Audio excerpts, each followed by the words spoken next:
اس کے علاوہ ایران میں، اہواز میں اور جارڈن میں، اردن میں یہ ٹیکنالوجی کامیابی سے امپلیمنٹ ہو چکی ہے.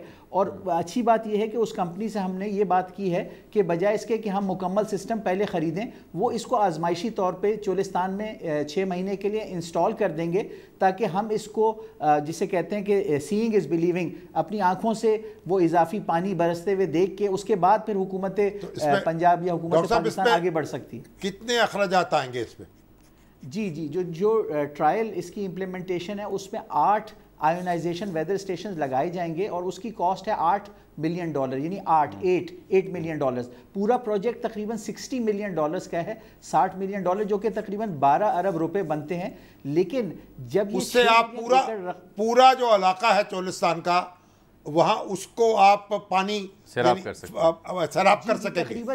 تقریباً پورے چولستان میں 600 ملی میٹر سے زائد بارش ہوگی، جو کہ ابھی 100 ملی میٹر سے کم ہوتی ہے، جس کا مطلب ہے کہ تقریباً کوئی 7-8 ملین ایکڑ فٹ سے زیادہ پانی وہاں پہ آئے گا.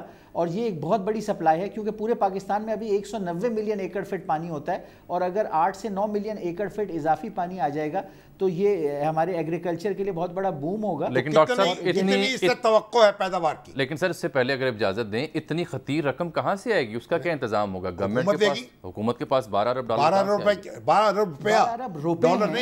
ارب روپے ہیں، ڈالر نہیں ہیں. جبکہ جو اس کا ریٹرن ہے اینول، جب 6 ملین ایکڑ پہ ہم نے ایک اکنامک فیزیبلٹی بنائی ہے کہ وہ کراپس جیسے کاٹن ہے، ویٹ ہے، پلسز ہیں، آئل سیڈز ہیں جن کی پاکستان کو ضرورت ہوتی ہے اور جو امپورٹ کی جاتی ہیں ابھی، اگر ان کو یہاں پہ سائنٹیفکلی کاشت کیا جائے 6 ملین ایکڑ پہ، اور کچھ علاقہ آرچرڈز کے لیے اور کچھ لائف سٹاک کے لیے ریزرو کیا جائے، تو تقریباً کنزرویٹو ایسٹیمیٹ جو ہیں وہ $10 بلین کی ہمیں اضافی ایگریکلچر پروڈکٹیوٹی دے سکتے ہیں، جو ہمارے جی ڈی پی میں یہ جو ابھی 300 بلین. یہاں تمام انواع کی فصلیں کاشت ہو سکیں گی؟ زمین میں اتنی پوٹینشل ہے کہ یہاں ہر موسم میں ہر قسم کی فصل کاشت؟ اس علاقے کی فصلیں ہیں جن کی پاکستان کو ضرورت بھی ہے، جس میں گندم ہے، کاٹن ہے، آئل سیڈز ہیں، پلسز، دالیں ہیں، ڈیفرنٹ فروٹس ہیں جو اس علاقے سے مطابقت رکھتے ہیں. اور وہ ایگرونومک ٹیکنیکس جو ایک تو پانی کم لیتی ہیں، کیونکہ پانی کو بچانا پھر بھی ضروری ہے، پانی ہونا اچھی بات ہے جو کہ ہم لے کے آ رہے ہیں، لیکن اس کو آپٹیملی یوٹیلائز کرنا. اور دوسری بات یہ کہ ایگرونومک ٹیکنیک جیسے انٹر کراپنگ ہے، کہ ایک ہی کھیت پہ ایک وقت میں کئی فصلیں کاشت کر کے سوئل کی جو فرٹیلیٹی ہے وہ بھی بڑھائی جاتی ہے اور پروڈکٹیوٹی بڑھائی جاتی ہے اور پروڈکشن کی کاسٹ کو مینیمائز کیا جاتا ہے. یہ ساری ٹیکنیک ہمارے پلان کا حصہ ہیں. آپ نے چیف منسٹر حمزہ شہباز کو بھی بریفنگ دی ہے، تو پھر کیا نتیجہ نکلا اس پہ؟ کیا یعنی کچھ جنگی بنیادوں پر کام کرنے کا فیصلہ کیا گیا ہے؟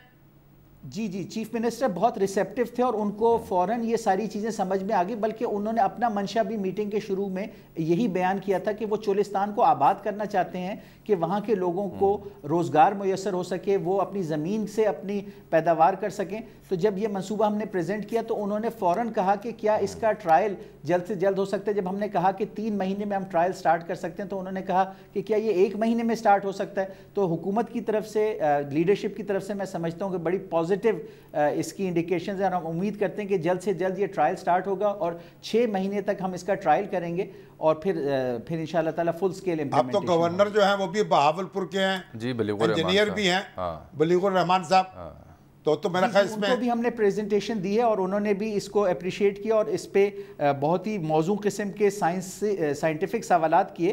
اور میں سمجھتا ہوں کہ پچھلے 6 مہینے سے ڈیفرنٹ فورمز پہ ہم نے فیڈرل اور پروونشل لیول پہ منسٹریز میں، ڈپارٹمنٹس میں پریزنٹیشن دی ہیں، اور ہر فورم سے ہمیں جو کریٹیکل کویسچنز ملے ہیں جب ہم نے ان کے جوابات معلوم کیے تو پتہ چلا کہ ابھی تک تو ٹرائل شروع ہو جانا چاہیے تھا. ایک المیہ یہ رہا ہے نا شامی صاحب، دیکھیے کہ ایسے منصوبے، ایسی فیزیبلٹیز، ایسے پلانز ہم ہر سال 2 سال بعد خبروں میں فیچرز کی صورت میں سنتے، دیکھتے، پڑھتے آئے ہیں کہ فلاں جگہ فلاں سائنسدان نے، یونیورسٹی نے یہ پلان کیا کہ ایسا ہو سکتا ہے، لیکن it never happened.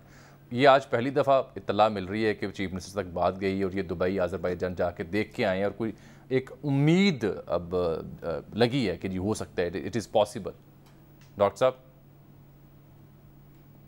Thank you very much. ہم امید کرتے ہیں کہ حکومت کی سپورٹ سے جلد اس کو امپلیمنٹ کر کے اس کے فوائد سے ہم اپنے ملک کو فائدہ دے سکیں. یہ تو حکومت کو اس پہ تو سر پہ کفن باندھ لینا چاہیے. یہ تو بہت تیز رفتاری سے کام کرنے کی ضرورت ہے. جی بالکل، اور ہمارے پاس سائنسدانوں کی ٹیم ہے پورے ملک سے، جو بہترین سائنسدان ہیں موسمیات کے، کلاؤڈ فزکس کے اور ایگریکلچر سائنٹسٹ، وہ ہماری اس ٹیم میں شامل ہیں اور اسلامیہ یونیورسٹی کے بھی ممبران ہیں، لیکن پورے ملک سے ہم نے ٹیم لی ہے اور انشاءاللہ تعالی حکومت اور ایکیڈیمیا اور پبلک کے تعاون سے یہ پروجیکٹ کامیاب ہو سکتا ہے۔ ڈاکٹر صاحب یہ فرمائیے گا کہ یونیورسٹی کا حال کیا ہے، کتنے طالب علم پڑھ رہے ہیں آج کل وہاں؟ جی اس وقت الحمدللہ اسلامیہ یونیورسٹی اور بہاولپور پنجاب میں سب سے بڑی یونیورسٹی بن چکی ہے، 55,000 اسٹوڈنٹس ہمارے پاس آن کیمپس ہیں اور انشاءاللہ تعالی اس میں مزید بھی گروتھ ہوگی اور ہمارے نمبر آف پروگرامز بھی بڑھ گئے ہیں۔ فیکلٹی کی تعداد 1200 ہے فل ٹائم فیکلٹی، جس میں 650 پی ایچ ڈیز ہیں۔ تو اسلامیہ یونیورسٹی آف بہاولپور پچھلے کچھ سالوں سے ایک ٹرانسفارمیشنل گروتھ ٹریجیکٹری پہ ہے، تو یہ اچھی بات ہے۔ ایکیڈیمیا جو ہے وہ نالج اکانومی میں کیٹلسٹ کا رول پلے کرتا ہے۔ وسائل فراہم ہو رہے ہیں آپ کو؟ جی ہم گورنمنٹ سے ریکویسٹ کریں گے کہ ہم نے اپنی ریسورس موبلائزیشن تو 5 ٹائمز بڑھائی ہے، لیکن گورنمنٹ کی طرف سے بھی ڈیولپمنٹ فنڈز کے لیے خاص طور پہ ہونا چاہیے۔ ساتھ رہے گا سر، مجھے امریکہ کا قصہ یاد آ گیا۔ نیو یارک سے قریب کو 1.5 گھنٹے کی فلائٹ پہ ایک چھوٹا سا ٹاؤن ہے سیراکیوس، بڑی ٹاپ کلاس وہاں پہ یونیورسٹیز ہیں، یونیورسٹی ہے ایک، وہ یونیورسٹی اس حد تک خود کفیل ہے، چھوٹا سا یونیورسٹی ٹاؤن ہے کہ وہ نہ صرف انرجی اپنی پیدا کرتی ہے بلکہ شہر کو دیتی ہے، نہ صرف اپنا جو فصلیں ہیں وہ پیدا کرتی ہے، اپنی ضروریات اپنے ملازمین کے لیے، طبقے کے لیے، بلکہ شہر کو بھی دیتی ہے، نہ صرف ڈیری پروڈکٹس اپنے لیے پیدا کرتی ہے بلکہ شہر کو بھی دیتی ہے۔ یعنی اس حد تک خود کفیل وہ جامعہ وہاں پہ میں نے دیکھی کہ وہ اپنے ہی وسائل سے اپنے ہی فنڈ جنریٹ کرتی ہے اور پورے شہر کو بھی جو ساتھ چھوٹا سا سٹی ہے ان کو۔ اکرم چودھری صاحب جو تھے نا، سرگودا یونیورسٹی کے وائس چانسلر، انہوں نے وہاں پانی جو ہے منرل واٹر خوش آب کے نام سے اس کو شروع کیا تھا، مارکیٹنگ شروع کی۔ ان کے ساتھ کیا ہوا پھر؟ انہوں نے پھر یہ جو سٹیویا ہے اس کی کاشت شروع کی، اور انہوں نے جو سٹیویا پلانٹ ہوا ہے جو شوگر پیشنٹ بھی اس کی چینی کھا سکتے ہیں، چینی، اور اس کے بعد انہوں نے جناب کنو جو ہے یہ بیج کے بغیر، اور گنا جو ہے زیادہ حاصل کیا جا سکتا اس کی پیداوار بڑھائی، کم پانی سے۔ نتیجہ یہ نکلا کہ وہ نیب کی اس میں گئے قید میں، اور کئی برس خوار ہونے کے بعد بری ہوئے ہیں اور ان کی نجات ہوئی ہے، اب گوشہ نشینی، اور لاکھوں روپے جو ہے مقدمہ کھا گیا ہے۔ اب عطر صاحب تو نہ ڈرائے نا آپ، اور نہیں عطر صاحب تو خیر ماشاءاللہ ایسا کام نہیں ہے، یہ عمران خان صاحب کو پتہ لگے نا، یہ نیب کے ترجمان بنے ہوئے ہیں۔ اچھا میں ایک آخری سوال کر لوں، ڈاکٹر صاحب یہ فرمائیں کہ یہ تو ہے چولستان کی بات، 5 سے 6 ملین ایکڑ علاقے کی آپ بات کر رہے ہیں، بلوچستان میں بھی، سندھ کے کچھ علاقوں میں بھی، اور پنجاب کے اور بھی کچھ علاقے ایسے ہیں جہاں پہ خشک سالی رہتی ہے، وہاں پر بھی ایسی فیزیبلٹی بن سکتی ہے؟ بالخصوص میں بلوچستان پہ فوکس کرنا چاہ رہا ہوں۔ یہ ٹیکنالوجی ایک دفعہ چولستان میں کامیابی سے امپلیمنٹ کرنے کے بعد آگے کے رستے کھل جائیں گے کہ اس کو تھل بلوچستان اور ایون دوسرے علاقوں میں جہاں کبھی ڈاکٹر صاحب thank you very much for your time, آپ سے گفتگو کر کے بہت اچھا لگا، بہت امید ملی، حوصلہ ملا، امید کرتے ہیں، دعا کرتے ہیں کہ سرکار آپ سے تعاون کرے اور آپ اس پروجیکٹ کو سکسیسفلی لانچ کرنے میں کامیاب ہوں، ہم وہ مناظر نہ دیکھیں جہاں چولستان میں چھوٹے سے جوہڑ میں جانور انسان اکٹھے پانی پیتے ہیں اور جانوروں کی لاشیں ہمیں دیکھنے کو ملتی ہیں۔ اللہ تعالیٰ خیر و عافیت کرے، آپ کو بہت شکریہ۔ ناظرین ایک بریک۔